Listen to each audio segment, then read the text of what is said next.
ચાલો મિત્રો, આજે આપણે જોઈશું paper 3 standard 10th English Gala assignment 2021 section C અને ડી 30 માર્કનું સોલ્યુશન આપણે કરીશું.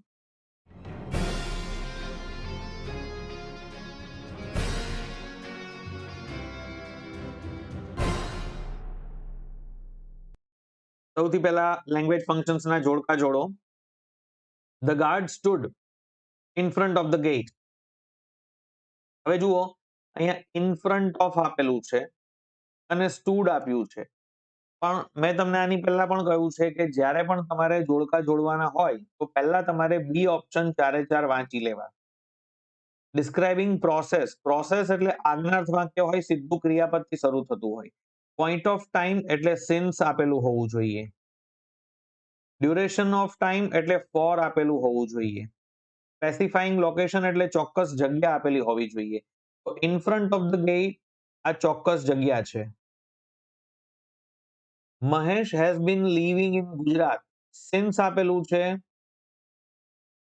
તો એને આપણે પોઈન્ટ ઓફ ટાઈમ કહીશું. ઓપન ધ બોટલ સીધું ક્રિયાપદથી શરૂ થાય છે તો આપણે એને પ્રોસેસ કહીશું. એટલે છેલ્લું જે છે એ થશે પ્રોસેસ. ચાલો લેંગ્વેજ ફંક્શન્સમાં આગળ વધીએ. 36 number, father. What are the children doing? Duration of time. Duration of ટાઈમમાં સ્ટેટમેન્ટ હોય તો ફોર ની સાથે સમય આપેલો હશે અને ક્વેશ્ચન હોય તો હાઉ લોંગ આપેલું હોય. અહીંયા ઓલમોસ્ટ પ્રશ્નનો જવાબ છે એટલે જે પહેલી પેટર્ન છે એ આવશે, એ પેટર્ન આવશે, ફોર વાળો જવાબ જોઈશે. They have been playing chess for an hour now. તો જવાબ આવશે આ. Since A point of time કહેવાય. ચાલુ વર્તમાન કાળ નહીં આવી શકે અને હેવ નોટ સીન આ પણ નહીં આવી શકે. જવાબ આવશે એ. કસ્ટમર. ઇન્ક્વાયરી એઝ નેચર છે તો કસ્ટમરે શું પૂછ્યું હશે કે જેના જવાબમાં શોપકીપરે યસ સર એવું કહ્યું અને પછી કહ્યું છે I have a good collection four kids. તો મારી પાસે સારું કલેક્શન છે કિડ્સ માટેનું. તો પહેલા તો યસ નો જો જવાબ છે, કોઈ પણ પ્રશ્નનો જવાબ જો તમને નો અથવા યસ માં આવે તો એનો મતલબ કે તમારો પ્રશ્ન છે ને એ ઇન્વર્ઝન ક્વેશ્ચન હોય. ઇન્વર્ઝન ક્વેશ્ચન એટલે સીધું ક્રિયાપદથી શરૂ થતું હોય તે WH અથવા હાઉથી શરૂ થતા પ્રશ્ન નહીં આવે. ઓકે, ઇન્ક્વાયરી એઝ નેચર છે. હવે જુઓ, અહીંયા પ્રશ્ન વાક્ય તો એક જ આપેલું છે એટલે જવાબ આ જ આવશે. Do you have any story books for children? 38 number, Puja. What is that? Describing place. હવે તમારે જગ્યાનું વર્ણન કરવાનું છે તો આઈ લાઈક ધીસ ફોર્ટ નહીં આવે. It has been here for a long time આ પણ નહીં આવે કારણ કે એમાં કોઈ ડિસ્ક્રિપ્શન નથી. ઇટ ઇઝ અ ફોર્ટ એ ખાલી માહિતી આપી. That is Raigad. રાયગઢ પછી એને ડિસ્ક્રાઇબ કર્યું the strongest fort which was built by Shivaji. અહીંયા રાયગઢને ડિસ્ક્રાઇબ કરવામાં આવ્યું છે તો આને આપણે ડિસ્ક્રાઇબિંગ પ્લેસ કહીશું. જવાબ આવશે ડી. લેંગ્વેજ ફંક્શન્સમાં આગળ વધીએ. Complete the sentences.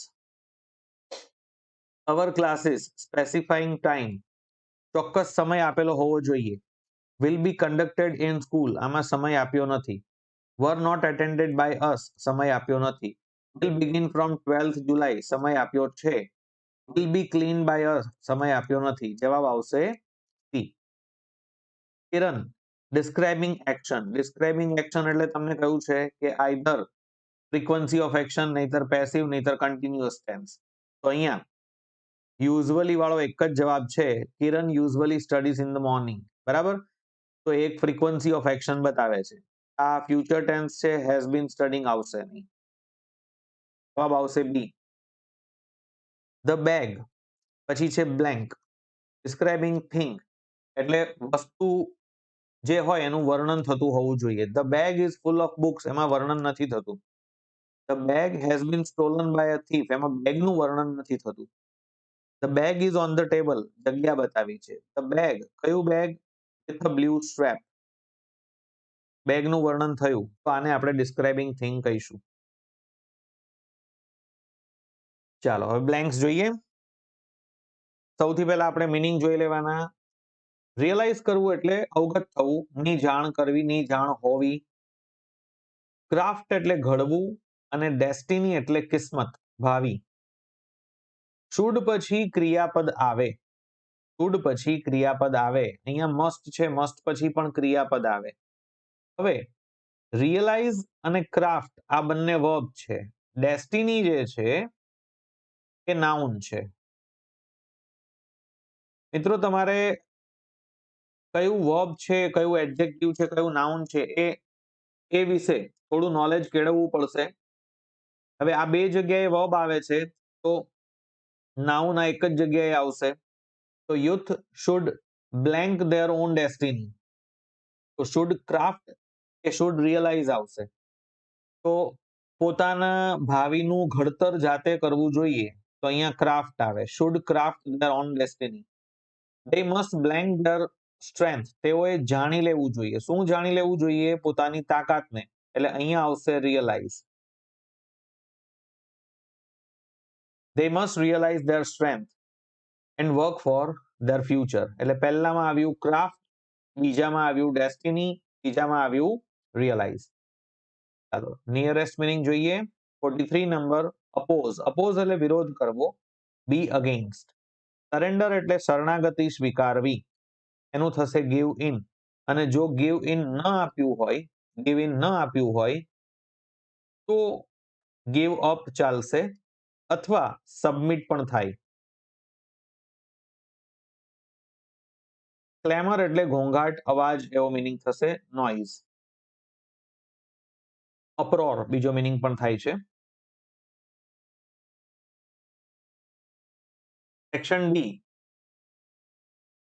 સૌથી પહેલા ઇનડાયરેક્ટ સ્પીચ જોઈ લઈએ.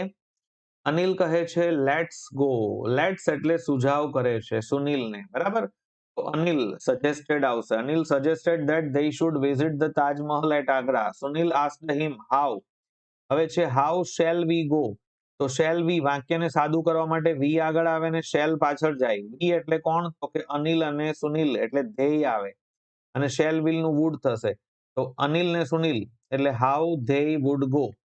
અનિલ said that they, હવે we will go કયું છે એટલે would જ આવશે. they would go by train. Sunil exclaimed. હવે exclaim જે વાક્ય છે એક્સક્લેમેટરી, એમાં સંયોજક તરીકે હંમેશા that આવે. એક્સક્લેમેટરી સેન્ટેન્સમાં કનેક્ટિવ તરીકે હંમેશા that આવશે. તો Sunil exclaimed that it was a wonderful idea. Conjunctions વાક્યોને જોડવાના છે. join the sentences. The teacher will collect the money. The teacher will hand it over to the principal. હવે ટીચર પૈસા ભેગા કરશે અને ટીચર એ પૈસા પ્રિન્સિપલને આપશે. તો અને થી જોડાશે, એન્ડ થી જોડાશે. તો જ્યારે આપણે એન્ડ થી વાક્યને જોડીશું તો જો એનો એ કરતા હશે પાછળ તો એ નીકળી જશે. ક્રિયાપદ એ પણ જો સહાયકારક ક્રિયાપદ કોમન હોય, એકનું એક જ હોય તો એ નીકળી જશે. ખરેખર કલેક્ટ અલગ ક્રિયાપદ છે અને પાછળ હેન્ડ ઇટ ઓવર એ અલગ ક્રિયાપદ થયું તો એ રહેશે. The teacher will collect the money and hand it over to the principal. મિત્રો એન્ડ અને બટ ના વાક્યોમાં જો એકનો એક કરતા હોય આગળ પાછળ બંને વાક્યમાં તો બીજા વાક્યમાં સામાન્ય રીતે કરતા લખાતો નથી. 48 number. Bharat was not allowed to enter the hall. He did not have his I card. ભારતને હોલમાં એન્ટર થવા દેવામાં આવ્યો નહીં કારણ કે તેની પાસે આઈ કાર્ડ નહીં હતું. તો અહીંયા વચ્ચે આવશે બીકોઝ. બીજો કોઈ ફેરફાર થશે નહીં. અહીંયા માત્ર બીકોઝ લખી દેવાનું છે. હા, નો એચ સ્મોલ થઈ જશે. Tarak should work hard. He will not succeed. તારકે મહેનત કરવી જોઈએ તેથી એ સક્સીડ નહીં થાય કે અથવા નહીતર therefore નહીં આવશે. આ તો બંનેનો મીનિંગ તેથી થાય છે, એ બંને નહીં આવશે. or else, or else નો મીનિંગ થાય છે otherwise. or else નો મીનિંગ થાય છે otherwise. એટલે અહીંયા otherwise આવશે અને નિયમ પ્રમાણે he નો h સ્મોલ થઈ જશે. તો Tarak should work hard, otherwise ને બદલે અહીંયા આપ્યું છે or else he will not succeed. ચાલો આપણે બ્લેન્ક્સ જોઈ લઈએ, કરેક્ટ વર્ડ્સ થી આપણે ફિલઅપ કરીશું. ડીડ યુ, હંમેશા ડીડ આવે પછી ક્રિયાપદનું મૂળ રૂપ આવે. તો ડીડ યુ નો જ આવશે. Did you know that Alexander Graham Bell had failed hundreds of time before he finally invented the telephone. Telephone શોધ્યો એની પહેલા hundreds of time એ ફેલ થયેલો હતો. Remember, no one has exactly the same. આ same નો meaning એના જેવું જ. આ સેમ આવે નહીં, શરમજનક વાત છે. અને સેમ નો મીનિંગ થાય છે લાગવું, એટલે આ પણ નહીં આવશે. જવાબ આવશે the same gifts, skills and ideas that you have. હવે છે ડુ એઝ ડિરેક્ટેડ. મિત્રો સામાન્ય રીતે 51 નંબર જે આવે છે તમારા માટે ઓલમોસ્ટ બધું પેસિવ જ છે. અહીંયા છે Richa welcomed the new students. Okay, તો અહીંયા આપેલું છે the new students were welcomed by Richa, એવું આવશે.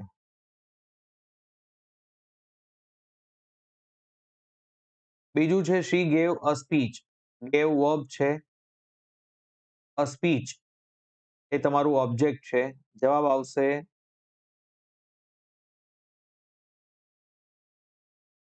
a speech was given by her. The students praised her. હવે હર પછી હર એકલું નથી, હર વોર્મથ એન્ડ કોન્ફિડન્સ આપ્યું છે. હર વોર્મથ એન્ડ કોન્ફિડન્સ આપ્યું છે. તો આપણે લખીશું હર વોર્મથ એન્ડ કોન્ફિડન્સ. તો આપણે લખીશું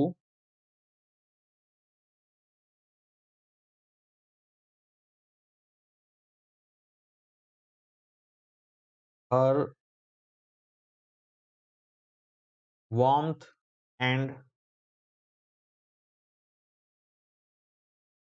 કોન્ફિડન્સ. ખરેખર એક જ વ્યક્તિની બે ક્વોલિટી હોય ને તો ભલે એન્ડ થી જોડાય તો પણ એમાં સિંગ્યુલર એટલે કે ક્રિયાપદ એક વચન આવવું જોઈએ. હર વોર્મથ એન્ડ કોન્ફિડન્સ. પણ અહીંયા આપણે વોર્મથ અને કોન્ફિડન્સ બંને એબ્સ્ટ્રેક્ટ આઈડિયા છે, અલગ અલગ છે. તો આપણે લખી શકીશું were પ્રેઝડ.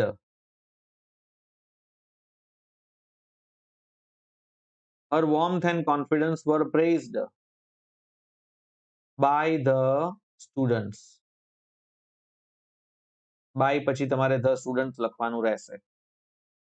They cheered Richa.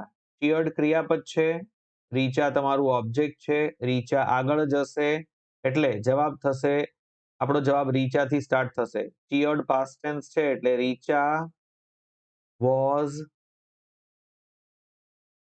cheered by them.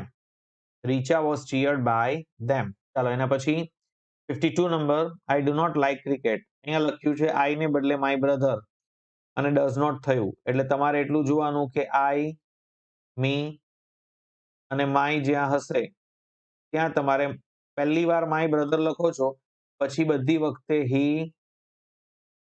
him અને his થશે. જો myself આપ્યું હોય તો himself થશે. અને જે પણ verb આપેલું છે એમાં s કે es લાગશે. જે પણ verb આપ્યું હોય he sheet પ્રમાણે જોવું પડે. ઓકે, તો અહીંયા બંને જગ્યાએ થયું my brother does not like cricket. અહીંયા આવશે he, પછી likes to play tennis. અહીંયા આવશે he, પછી reads many books. અહીંયા આવશે he also listen ને s લાગશે, listens to music. WH questions. Okay, 53 number sometimes આપ્યું છે. Sometimes mother max a pizza for us. Sometimes છે ને એ ફ્રીક્વન્સી દર્શાવે છે, ને ફ્રીક્વન્સી એટલે સમટાઈમ્સ આપ્યું છે, યુઝ્યુઅલી આપ્યું છે, ઓફન આપ્યું છે. આવું કંઈ હોય તો કેટલી વાર એવો સવાલ બનવો જોઈએ. તો એનો જવાબ આવશે હાઉ ઓફન. એનો જવાબ આવશે હાઉ ઓફન. વોટ નહીં આવે, હાવ એટલે કેવી રીતે એ પણ નહીં આવે, ને હું તો ડેફિનેટલી આવશે નહીં. જવાબ આવશે how often does mother make pizza for us. Mr. Shukla has been working here for 20 years. For આવે એટલે ડ્યુરેશન ઓફ ટાઈમ હોય ને ડ્યુરેશન ઓફ ટાઈમમાં જો પ્રશ્ન બનાવવાનો હોય તો હાઉ લોંગ હશે. હાઉ લોંગ વાળું એક જ આપેલું છે, તો how long has mister Shukla been working here? જવાબ આવશે આ. ચાલો 55 number, the principal will meet the parents whose children have failed. હવે ખરેખર ક્રિયાપદ પછી કોને મળવાના છે? પેરેન્ટ્સને મળવાના છે. ક્રિયાપદ પછીનો શબ્દ જો વસ્તુ હોય તો વોટ થી પ્રશ્ન બનતો હોય અને વ્યક્તિ હોય તો whom થી પ્રશ્ન બનતો હોય. તો whom will the principal meet? Parents વ્યક્તિ છે એટલે whom થી આવશે. why એટલે કારણ, એ નથી આવતું. when એટલે સમય, એ નથી આવતું.